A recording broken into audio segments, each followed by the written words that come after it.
So is Scream 7 a bad movie? Yeah. It's a pretty bad movie. But it's not like very, very bad. It's like enjoyable bad.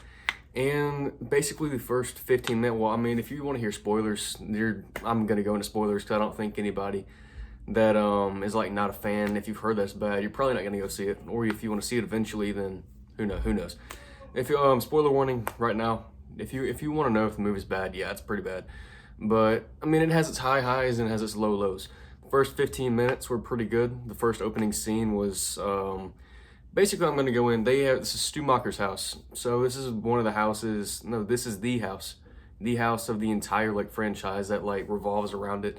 This is the house that the first killing in the first Scream movie did, and then it came back in Scream 5. And this is a very big pivotal piece of the like Scream lore. So basically what happens is you got a couple, it's like an Airbnb. Both of them come in, it's like this whole Scream experience and then all that. And the actual Ghostface comes in there, kills both of them, and then burns down the house. You would think that something that big would come back in the movie, such as burning the biggest house or the biggest like piece of like foundation in the entire like franchise. This would come back, right? No, it doesn't. And I think it kind of comes down because something else happens in the movie. They bring back Stu Macher, Matthew Lillard Stu Macher, and they have it with an AI deepfake. It's literally an AI deepfake. It would have made more sense if the killer reveal was Stu Macher himself. You could have easily explained that he could have came back from the dead or that he wasn't dead, because they literally had so much groundwork coming up saying maybe he escaped from the house and then he came to this psychic hospital. He could have lived. He very much could have lived. That would have been easier to explain than the stupid reveal. I'll get to that in later in the video. But first off, just like starting off the beginning of the movie, you burn down the house and you don't address it for the rest of the movie. Are you serious? Like, are you actually serious? Who in the writing room was like, okay, we need to burn down his house and just not address it for the rest of the movie? This is going to be a big thing, and we're just not going to talk about it for the rest of the movie. It's not going to like impact story. It's not going to impact the characters. People hear that the house burned down. Oh, like, yeah, Sydney and all them, they hear that the house burned down. Not a peep. Not a peep from them. Oh, the house burned down. Oh, doesn't even address it. Nope, not even addressed once. So, moving on from that, we also have Sydney Prescott has a daughter. Sydney is the first, like, she's the main character that's revolving around the Scream universe if you're not filled in. So, she has a daughter now, and this is basically like Halloween, like 2018, where Jamie Lee Curtis's character has like a daughter and all that. So basically what happens is she has a daughter. So the mother-daughter dynamic, I mean, it was good. Let's be honest, I mean, it was good. Good piece of the movie. Was it fleshed out? No, not at all. It wasn't fleshed out. The acting was, it was all right. I mean, it's probably due to like the script.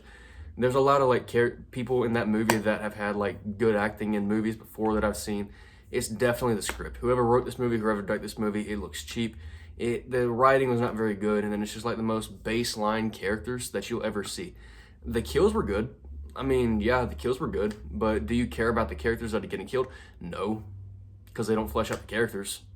Like, I'm gonna keep it $1.50. One chick gets strapped up here like she's like theater or something. She's like a fairy.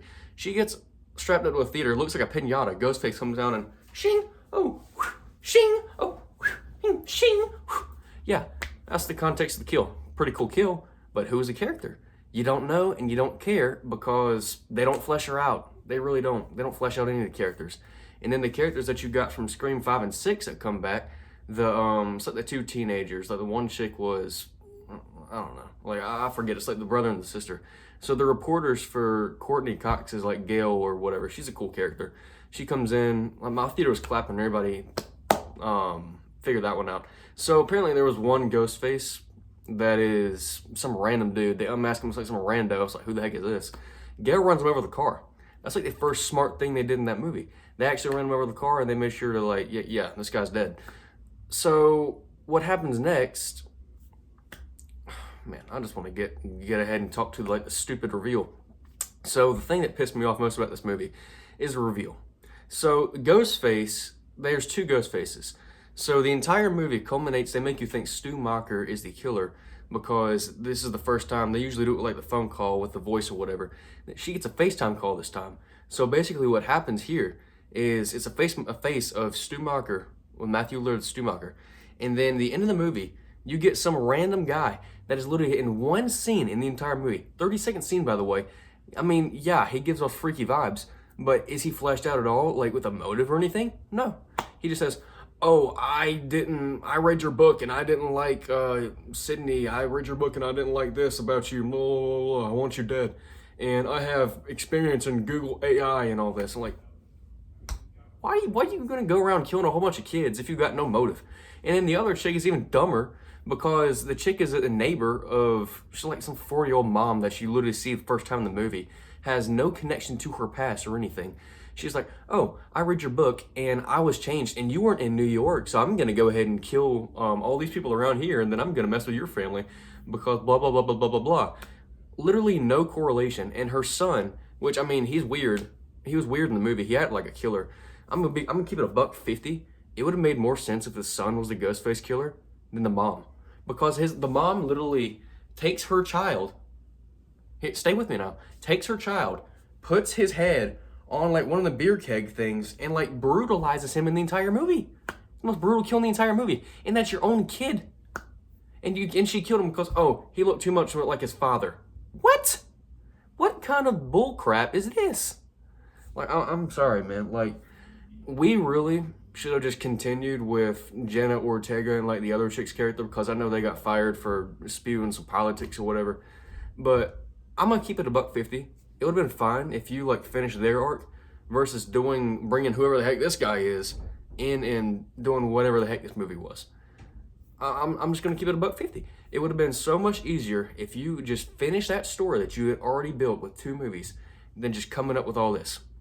And I don't know if you got a different director or if you got a different writer that could have probably made this a whole lot easier, like a transition from those movies to like get rid of like the political and all this other like story mumbo jumbo. But I don't know, man. Hollywood, you really just phoned this one in and called it. I think you might have tarnished the legacy of the movies here, because I know this one's supposed to make a lot of money, but I don't know how this is going to affect the next movie. And I don't even know if the next movie is going to be good. If you bring back the same guy, I pray to God you don't bring back the same guy. But I'm just hoping, dude. Oh my gosh. I don't really talk about movies. I haven't done a movie review in so long. But this is just something, because I like Scream movies. These are like this is one of my like favorite horror franchises, period. I had to come on here and spew about this because this movie just pissed me off so much. It pissed me off so much. Hey, don't get me wrong. Like, it was entertaining. It was entertaining. Like, I think the people in this movie have acted the dumbest as they possibly could, because they're like, oh, you gotta shoot him in the head, you gotta shoot him in the head, say that like 3 times. Literally just comes out there, checks out his body with a gun in her hand, by the way. Bullets in the clip, bullets in the mag. Gun to his head, doesn't even pull it, hesitates. No reason to hesitate because, I mean, she killed your friends. I mean, the Ghostface killed your friends, right? I mean, you kind of want to get revenge for that, but guess not. And this guy somehow never dies. Dude, Ghostface gets hit by a car. He gets hit by like so many pipes, wood things. It's like, oh my gosh. You don't want to understand how much this man gets hit by. But he's still alive. Not a single bruise, not a single bit of blood, not a broken bone, nothing. This dude is still alive. Alive and kicking, may I say. And oh my gosh. Like, there's no way that this dude, like, there's no way they're human. They have to have like the actual like serum, the Captain America serum from the Winter Soldier. Like, I'm gonna keep it $150. But enough of this. If you want to see the movie, it's fine. I mean, I'd recommend watching it at home if you want to watch it, like if it's on Paramount Plus or something, if you have that. But yeah, I mean, Scary Movie 6. I mean, the trailer for that played before then, and it looked a whole lot better than Scream 7 was. It actually looked hilarious. So if you want to watch that, it's coming out June.